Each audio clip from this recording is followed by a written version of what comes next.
નમસ્તે દોસ્તો, આજે આપણે બનાવીશું કેળા વેફર. એક બી ઘરમાં અને બજાર જેવી. તો બજાર જેવી કેળા વેફર આપણે જો ઘરે બનાવવી હોય તો સૌપ્રથમ શું કરવાનું છે, કેળા લાવવાના છે. બજારમાં બહુ સસ્તા મળે છે કેળા. તો હું લાવી છું આ કેળા, અને હવે હું આને છીણી દઈશ, મતલબ છોલ કાઢી દઈશ, પણ છોલ બી આછો આછો જ કાઢવાનો છે. તો હું ટ્રાય કરતી હતી પણ આ મને ના ફાવ્યું, તો મેં આવી રીતે છોલ કાઢવાની ટ્રાય કર્યું તો બાપરે, ફટાફટ થઈ જાય છે. તો આવી રીતે છોલ તમે કાઢી શકો છો. મોટું મોટું જ છોલ કાઢવાનું છે, કંઈ આપણે દબાઈને એને આખો છોલ નથી કાઢવાનો, ખાલી ઉપરથી છાલ કાઢવાની છે. આ કાઢીને આપણે છીણી આવે છે આની, તો છીણી રેડી કરી દઈશું. તેલ રેડી કરી દઈશું. તેલ ગરમ લાઈ જેવું કરવાનું છે, એમ હૂંફાળું નથી કરવાનું, ગરમ તેલ થવા દેવાનું છે ફૂલ ગેસ ઉપર. અને હા, કેળા વેફર ફૂલ ગેસે જ કરવાની છે. આપણે એની છીણી રેડી કરી દીધી છે. હવે ફૂલ ગેસ પર તેલ આવે એટલે પાડતા રહેવાનું છે. આટલા તેલમાં 3 જેટલા જ કેળા પડે, વધારે ના પડે, કારણ કે જેટલી પેની પહોળી હોય એટલા કેળા આપણે વધારે નાખી શકીએ. બાકી ઉપરા ઉપરી આપણે કેળાની છાલ નહીં નાખી શકીએ, કારણ કે કાળા બી થઈ જશે અને મજા બી નહીં આવે અને ચડશે બી નહીં. તો 3 કેળા નાખવાના હોય. મેં આજ પહેલાં 1 નાખ્યું, જેથી કરીને ખબર પડે કે તેલ આવી ગયું છે કે નહીં. તો સરસ તેલ આવી ગયું છે, મારું સરસ થઈ ગયું છે.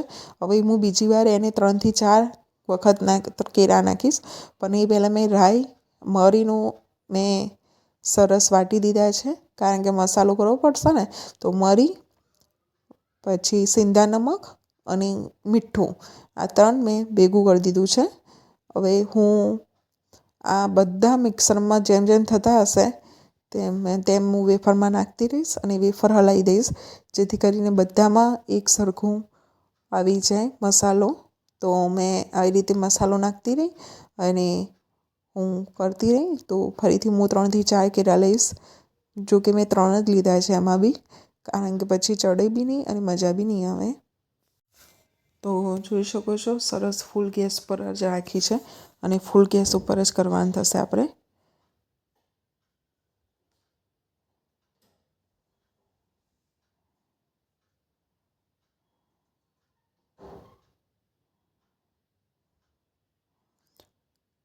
મારી વેફર બી રેડી છે.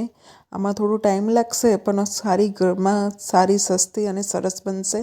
સારું આપણે તેલ બી યુઝ કરી શકીએ છીએ. બહારથી તમે લાવો છો તો એ તેલ બી સારું નથી હોતું, અને બહારથી તમે લાવો છો તો કેવી હોય છે, મજા આવે ના આવે. પણ આપણે ઘરની તો એકદમ હેલ્ધી બી ગણાય અને સારી બી મજા આવે.